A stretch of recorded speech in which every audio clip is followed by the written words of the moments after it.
Hey guys, Anime Gypsy here with another Boruto episode review. This is episode 43, and right off the bat, I'll say this episode was pretty good. It wasn't as good as last week's episode, but it was pretty good. It's a 8.5 out of 10, a solid 8.5 out of 10, and this episode overall has around 12 parts.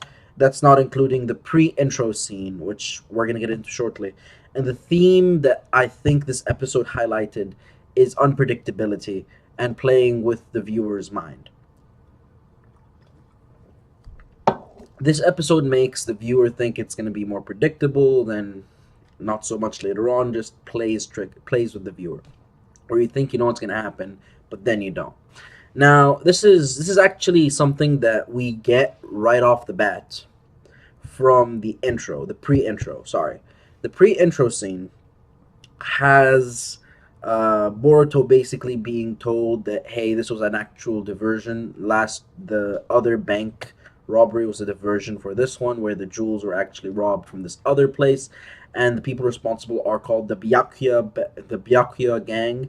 And no, I'm not talking about the greatness that is Byakuya Kuchiki with the Senbon Zakura. No, we're talking about a lesser a character with a lot less power, or characters rather, because it's a gang. Now, the element of unpredictability starts when, and this is the first indicator of this, when Boruto asks if you could help investigate the scene. Now, when that happened, I assumed, and I'm pretty sure almost everyone assumed, that you're going to get the typical Boruto adult response, where they're like, no, you're still a kid, know your role, know your place, and don't interfere with the adults. Let the adults do this sort of stuff. But no, instead, Boruto got into the crime scene, and he was helping them investigate, apparently, and he was freezing his butt off. Which was a pretty funny scene, to be honest. And I really like that scene where Sarada and Mitsuki are basically nice and warm outside of the vault,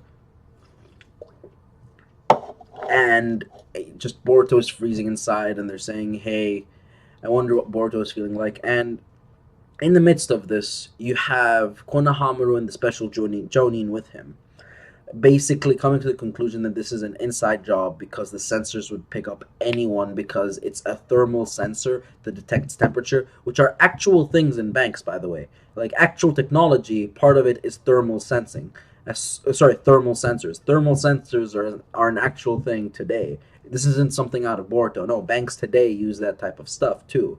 Now, in that scene, you have the idea that, okay, so it's an inside job. Now, people that watched the preview to this episode, last episode, knew that there was an ICE user with them. So I came to the conclusion that, okay, no, it's the ICE user, it's not an inside job. And then the viewers that didn't watch this got a hint of what's going on when Sarada came to touch the flower, and the flower breaks away because it's been frozen over. And then we get into the intro. So that's the pre-intro scene. The first scene after the pre-intro scene is the cafe/restaurant scene, where Boruto and friends are just hanging out, and you get to know what's going on with people like Denki and Rock Lee and their last mission, which really I don't care that much about. I really want to see what they're able to do, but I don't care about their previous mission. Now, what's going on there are three things of major importance in this particular episode. In that scene, there are 3 points in that scene. The first point is Boruto's bewilderment and curiosity, and just he's annoyed at the Byakuya gang, where he's like, oh, I really want to see some action. I really want to see some action. I wonder what they're like. I really want to see some action. I really need to get this done and over with, because he feels somewhat responsible, yada yada yada. And you have the whole Boruto thing going on, where he's basically bitching about wanting to fight them no matter what. And then you have Shikadai just sitting there all chill, thinking up some shogi strategies. And I have to admit, I didn't expect that from Shikadai, because I thought that they were going to try and avoid making him look like Shikamaru, but Obviously, that's not the case. Obviously, I think they're trying to make Shikadai look as much as Shikamaru as possible. He's basically he's like a clone of his father, like copy paste. That's Shikadai right there. The only thing he did is just change the name from Shikamaru to Shikadai. Some kids are actually like that in real life. They're just very similar to their fathers or their mothers, and it's kind of scary to be honest. But that's Shikadai for you, and we get to see him play shogi, and it's very reminiscent of the original Naruto. Now we end up getting a scene with Sarada, and the scene with Sarada is where Sarada's like, "Okay, I think I figured this out," and you're like, "Okay, so Sarada figured that it's an ice style user," and then you have the library scene, and in the library scene, which is scene number three, no, number two after the pre-intro, we find out something that we didn't know before.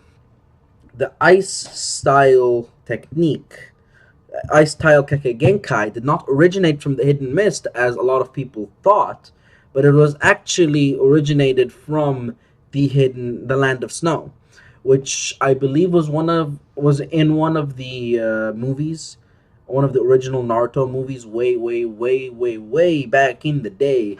Back in those mid to early 2000s, that was when that movie came out, and yeah, that kind of got me thinking. Okay, so was there an ice style user? Because I think there was like a snow style user, but I don't remember seeing an ice style user in that episode.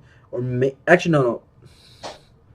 Maybe there was, but it's been ages since I watched that movie, so I'm not sure. If you guys know, please tell me down below if there was an ice style user in that movie, because that would be some cool foreshadowing. But we finally get an understanding of where the Keke Genkai originated, because when we saw Haku, we thought that Haku came from the Hidden Mist, just like Zabuza, but apparently not. Or maybe he did. Maybe there are people with that Keke Genkai in the Hidden Mist. And maybe that's why in the Hidden Mist they are hated so much, because they're not the norm. They're outsiders from another village that have this freaky power where they could summon forth ice. And you're like, no, I'm not going to have any of this. I hate those people because I don't understand them. And then you have the whole prejudice thing. It's kind of like the X-Men and mutants, and how people hate mutants because they don't understand their power. So that's basically the case. And we're drawing parallels now. I'm guessing that Haku's background and Ryugi's background, Ryogi's background, are similar. And Ryogi we're going to get to soon. We actually get his debut this episode. Now, right after the library scene, we head straight to Katatsuki in his lab, and that's where I was like, okay, we're getting a debut of Katatsuki in the anime. All right, I'm fine with that. And he's not my favorite character. Sorry, I hate that character. I hate that character. I hate Katatsuki. I hate him. I hate him with a burning passion. He's too much of a kiss ass. And this is the thing. I figured, okay, we're getting a debut, so we're going to figure out more about his persona. But lo and behold, we just understand that he's more of a kiss ass than we originally thought. And I'm like, oh, okay. Oh, great. Another opportunity wasted.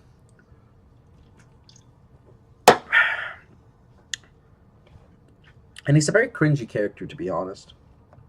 Now, we get an understanding that he has somewhat of an obsession with Naruto, Boruto's father. And then this is where I was like, okay, this is getting more cringy by the second. And the first time we see him, he's trying to run through a wall using some sort of ninjutsu he's been training with, and it's no. Now, after that, Katatsuki says, I think I know where the ice style user is, because they ask him where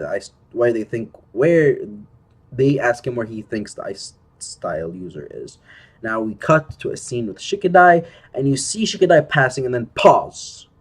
And then you get the light on two characters standing on the bridge, and you get a clearer picture of one of them with red hair, and this character is called Ryogi. And Ryogi, I believe Ryogi is actually, from my understanding, the ice style user. Actually, no, he is the ice style user. Well, and I kind of understood that in that particular instance, or at least we know that at least one of them is the ice style user because we get a flash of light on them, and we're like, okay, and a pause. So that's like an indicator that those are the Byakuya guys that we've been hearing about. And my impression, it was Ryugi, and later on it was confirmed. But at that point of time, you see at the same time two kids playing pranks, basically being dumbasses, putting an explosive tag on a frog. I mean, what type of sick fuck pulls a prank like that? Putting a fucking explosive tag on a frog, making the frog jump and just frog explodes. I mean, what type of kid finds humor in blowing up a frog? But apparently, those kids thought it was funny and thought it was very humorous. So why the fuck not? And Shikadai had to come in and save that kid's ass from blowing up. And then there's this one scene, another, again, emphasis on tricking people and playing with people's thought processes. I have that one scene where Shikadai says, "Does anyone have ice?" after we get a look at his hand. And in that scene, you think, okay, the Byakuya guy is going to use his ice style to help heal that kid. But that doesn't happen. That's a good little like play on stuff. And again, it's like a little something in terms of unpredictability. And then we cut again to the black market scene, and in the black market scene, we basically get to find out an address of where people are planning to trade diamonds, and you're like, okay, I see. And the next scene is Shikadai and Ryugi. Shikadai's just, chilling, and Ryugi passes by, seeing him, like, studying his shogi strategies, and he's like, oh, by the way, you dropped this. And he gives him a piece that he picked up after, the shogi board fell earlier. And at first, you're like, okay, Shikadai is going to win this, no problem. We're talking about the son of the genius that had an over 200 level IQ, had an IQ of over 200 or 300 or some. Wait. His IQ was over 300, I think. It was a crazy. Not. Wait. Was it over 200, 300, or is it like some. It was some crazy number. So you think, okay, Shikadai is going to win this easy. Because Asuma, grown ass adult, wasn't able to beat Shikamaru. So you think, okay, yeah, Shikadai is the same thing. But no. Ryugi won. And that's another play on things where you expect something to go this way, but it actually goes that way. And you get an understanding of his intellect. Ryugi's intellect is very smart. And we get a parallel between Ryugi and Asuma. Both of them, when asked what piece they were in shogi, they reply, we are pawns, serving a king. So with Asuma, the king, or rather kings, were the new generation growing up. The kids, those were the kings. Not the Hokage, not the daimyo of fire, the kids, the new generation, the buds, the spring leaves protect. Those are the king. Those are the kings that he risks his life to protect. Now, on the other hand, Ryugi, his king is most likely either the poor folk or his boss. It's one of those two in his perspective. It's either the poor folk that he does all of this for, the people starving, searching for water, and all of that jazz, or it's that guy we see at the very end, which I'm going to get to. Now, that was an interesting parallel I thought was worth mentioning about Ryugi and his parallel to Asuma, Sarutobi. Now, Ryugi wins, and they keep playing. And they play till nighttime, and Ryugi keeps winning. And it's like, whoa, this guy is an awesome strategist. I want to see more of this character. And I honestly do, because his character looks a bit more complex. And you know his backstory is going to be fucked. You know his backstory is going to be fucked. Remember Haku? The last Ice Style user we saw in the anime? Remember him? Remember his backstory? His father tried to fucking murder him. Remember that? That was all sorts of fucked up. And I guarantee you his backstory is equally as fucked up. Now, wait. Oh, he's watching something. Okay. So, Okay, so after that, we cut to the Shikamaru household. And we have seen a scene before in the Shikamaru household. Sorry, autofocus. Just going back and forth. Autofocus. Yep, autofocus. Thank you, autofocus. Okay, so we cut to the Shikamaru household, and in the Shikamaru household, we basically have a friendly conversation, father and son talking together about shogi and about all that jazz. And really, I just don't. I think it was added for just adding time, and to be honest, it was fun. I mean, not a lot of significant things happened. I really liked the part where Shikamaru is explaining the climbing silver and how it's the technique used to defeat a superior opponent, and Shikamaru was about to tell Shikadai probably a very important story about his sensei, Asuma, and how he used that strategy to sacrifice himself in order to protect against two superior opponents, Hidan and Kakuzu. But before any of that happened, Raging Tamari comes in with that giant fan and beats the living schmack out of them, and they're done. They're out. She literally beats them right out of the house. And I just thought that was hilarious. That was a very Tamari moment right there. Kudos, Tamari. Yes, come in. Oh, I'm in the middle of a. Thank you very much. Pissed off. Sorry. Thank you. Sorry, I was in the middle of a video. Oh, by the way, a friend popped by.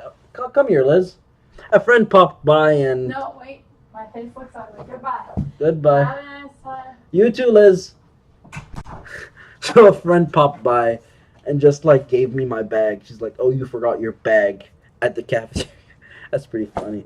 Then I'm not gonna cut that out. That's gold. Okay.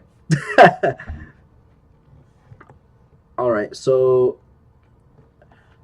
trade off.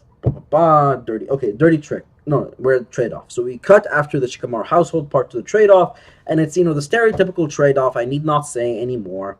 And then yeah, that's all of it. And then it turns into a chase because they use a dirty tactic where they didn't actually catch him. They caught a guy that was just jam packed with explosive tags all over his body, waiting to blow up, and they had to rescue that guy. Again, a use of very dirty tactics.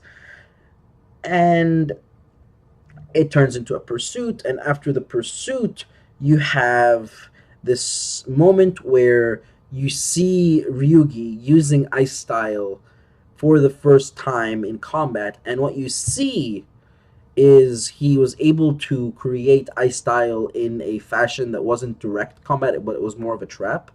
And I'm guessing that every single ice user is not the same, so of course he's not going to fight like Haku with the ice mirrors. Of course his style is going to be different, but we see that he's able to remotely engage ice style from different areas, so it's more like a trap type deal. And we see that in two instances: one where he entraps Sarada, and the other one where he makes the gem implode, and how he escapes that way.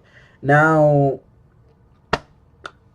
we see in that scene when he's in that village, he basically traps Sarada and Boruto and Mitsuki, and he basically explains that these people that you're looking at in this village weren't able to get their own water. They weren't, but because I stole from the rich and gave to the poor, old good old Robin Hood metaphor.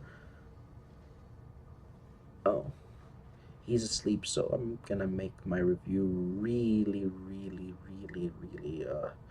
yeah, it's gonna be really low volume. So because all this was happening, Mitsuki and got a notification, McAfee. Okay, so because all of this was happening, Boruto, for the first time that we know of, has his beliefs questioned, his core beliefs of what is right and what is wrong, and that's interesting, and that's good stuff right there. So Boruto, bewildered, annoyed, and just straight up pissed off, is left with this sense of confusion and anger because now it's not only that he lost, it's not only that this guy got the better of him, it's that his beliefs are being questioned. And I'm going to wrap this up as fast as I could because I just found out my roommate's asleep. So when it comes to all of that, Boruto in general. Actually, I'm just gonna skip that part because. So basically, the last important part is that you see Shikadai waiting for Ryugi and Ryugi not showing up, but you see in the preview next episode that Ryugi is showing up, and the episode's name is Shikadai's Doubt, and I'm not sure if it's as clear cut as we think it is. I'm not sure if Shikadai is going to figure out what's going on because, as we see, the writer and director of this episode were very unpredictable. So I doubt that the same predict that it's going to be as predictable as the last episode. And I'm just going to cut the video right here because my roommate's asleep. And until next time, guys, this is Anime Gypsy, and I'm out. Have a good day.